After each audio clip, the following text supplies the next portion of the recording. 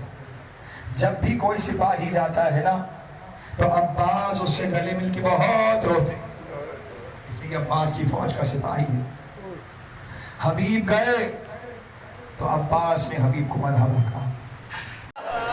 علم زمین پہ گر گیا، میں آگے بڑھتا رہا. کسی نے آگے بڑھ کے میرے دائیں ہاتھ کو کاٹا. میرا ہاتھ زمین پہ گرا، میرا ہاتھ زمین پہ گرا.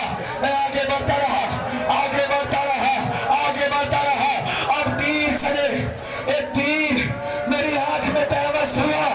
میں نے چاہا کہ تیر نکالو تو میں نے سر کو جھٹکا. امامہ سر سے گرا، تیر نہیں نکلا. تیر کو ٹانگوں میں پھنسا کے نکالیے تو تیر نکلے گا. کسی نے کہا عباس بہت بلند قامت تھے، یہ گھوڑے سے کیسے گرے؟ عباس کہتے ہیں جیسے ہی میں نے تیر نکالنے کے لیے سر جھکایا اور تیر کی انگلی کو پھنسایا اور چاہا کہ سر اوپر کرے، ایک ظالم نے گوشت میرے سر پہ مارا.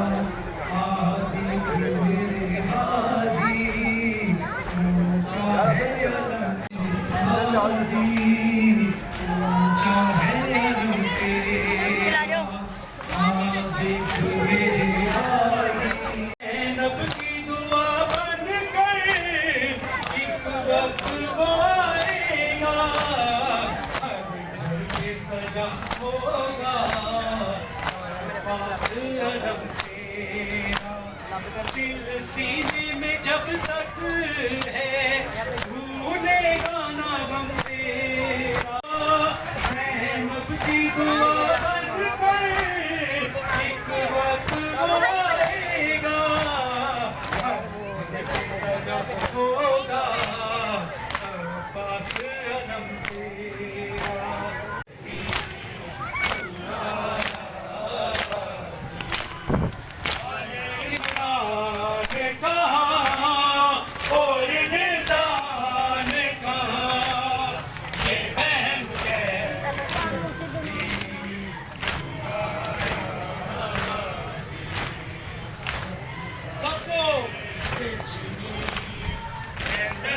Jadi kan ya, rekan man.